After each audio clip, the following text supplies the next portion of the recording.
नमस्कार. मी तुमची होस्ट गोल्डी. आज गोल्डीच्या किचनमध्ये बनणार आहे दाल सुपल्याची पारंपरिक खेड्यातली रेसिपी. यासाठी कढईत मी आधीच तेल टाकून ठेवलं आहे. 2 कप आपण ज्वारीचं पीठ घेतलं आहे.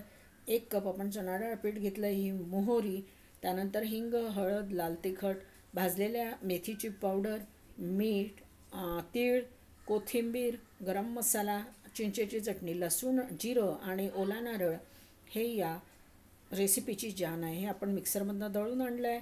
आता आपण हे 2 कप ज्वारीचं पीठ घेतो आहे आणि त्यामध्ये बेसन टाकतो. त्यामध्ये आता आपण तीळ टाकलेले आहेत, मीठ टाकलं आहे, लाल तिखट, हळद, हिंग आणि आपण ह्याच्यामध्ये आता तेल टाकतो आहे. याला छान आपण हाताने मिसळून घेऊया तेल टाकल्यानंतर.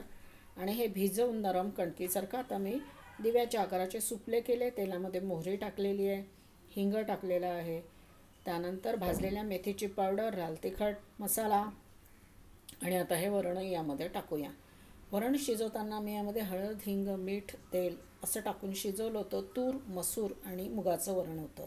त्याच्यामध्ये आता आपण हा दळलेला लसूण, जिरं आणि खोबऱ्याचा मसाला टाकून मिक्स केलं. त्यात चिंचेची चटणी टाकली आणि यामध्ये आता आपण पाणी वाढवतो आहे.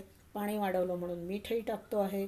आणि आता यामध्ये थोडासा गूळ टाकला कारण चिंचेची चटणी टाकली. आमटी उकळल्यावर त्यामध्ये आपले सुपले टाकले. सुपले शिजायला 5 मिनिट लागले. मस्त मऊसूत सुपले शिजून तयार झाले. ते काढले.